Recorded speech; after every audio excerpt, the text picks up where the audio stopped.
ముఖ్యంగా మన మొన్ననే 5వ తారీఖు నాడు జగజీవన్ రావు గారి పుట్టినరోజు చేసుకున్నాం, 11వ తారీఖు నాడు జ్యోతిరావు పులే గారిది చేసుకున్నాం, ఇవాళ అంబేద్కర్ గారిది చేసుకున్నాం. వీళ్ళందరూ వాళ్ళ కుటుంబం గురించి ఎవరు కూడా ఆలోచన చేయలేదు. కానీ అంబేద్కర్ గారి విషయంలో ఒకటి మనం గమనిస్తే ఆయన విదేశాల్లో చదువుకోనికి పోయినప్పుడు ఆయన కొడుకు రాజరత్నం చచ్చిపోతాడు. ఇవాళ నేను, నా పిల్లలు, నా పిల్లలు, నా కుటుంబం ఇదే సోయింది మన మానవ సమాజంలో తప్ప పక్కోడి గురించి ఆలోచన చేద్దాం, 10 మందికి సేవ చేద్దాం చేసేవారు లేరని నేను అన్నాను.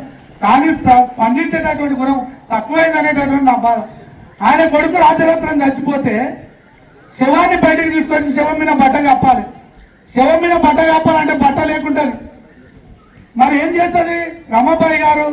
అంబేద్కర్ గారికి సమాచారం చెప్పి అన్నీ చేస్తే నేను రాలేను, అంత దూరంలో ఉండయి రాలేను, ఆ కార్యక్రమం అంతా కూడా మీరే చేయండి, నేను నా జాతి బిడ్డల కోసం, నా భారత జాతి బిడ్డల కోసం నేను ఇంకా చాలా నేర్చుకొని రావాలని చెప్తారు ఆయన.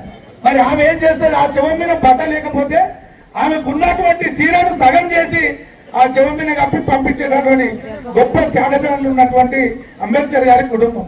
వారి గురించి చెప్పుకునేటటువంటి మనము మన నిజ జీవితంలో ఎవరికైనా సహాయం చేద్దాం అంటే వచ్చే వరకు అన్ని వెనకడుగులే, వాడు చక్కలేడు, వీడు చక్కలేడు, ఇంకోడు చక్కలేడు అనేటటువంటి మాటలు చెప్పి ఆ కార్యక్రమాలన్నింటినీ వెనక్కి దొక్కుకుంటూ మనం దళితులు బాగుండాలి, బీసీలు బాగుండాలి, అనగారిన వర్గాల ప్రజలు ఉండేటువంటి వాళ్ళు బాగుండాలి, వీళ్ళు బాగుండాలి అనేటటువంటి మాట మాట్లాడితే నాకైతే ఏం ఎంపిక అయితే లేదు.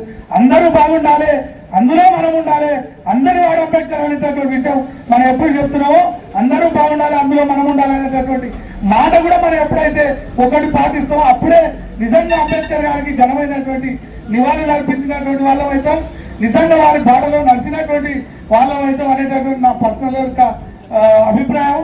కాబట్టి దయచేసి ఈడ ఎన్ని మాట్లాడడం అనేటటువంటిది ఇంపార్టెంట్ కాదు. 100 మాటలు మాట్లాడిన ఒకటే, ఒక మంచి పని చేసినా ఒకటే. ఆ మంచి పని కోసం మనందరం కూడా కంకణబద్ధులై నేను బాగుండాలి, నా పక్కన ఉన్నోడు కూడా బాగుండాలి అనేటటువంటి ఆలోచన విధానాన్ని మనకు అంబేద్కర్ గారి ద్వారా మనం నేర్చుకొని మరి దాన్ని భవిష్యత్ మనం ఎవరు 1000 ఏళ్ళు బతకం. ఇవాళ 135 ఏళ్ళు అయింది ఆయన ఉండి, చచ్చిపోయి సుమారు 50-60 ఏళ్ళు అవుతుంది. ఈ ప్రపంచంలో ఎవ్వరికి లేదని విగ్రహాలు పెట్టింది అంబేద్కర్ గారికి. మన తాతల విగ్రహాలు లేవు, మన ముత్తాతల విగ్రహాలు లేవు, మన విగ్రహాలు లేవు, ఏడ కూడా మనకి లేవు. ఎందుకో ఆయన కోసం ఆలోచన చేయలేదు, ప్రపంచం కోసం ఆలోచన చేసి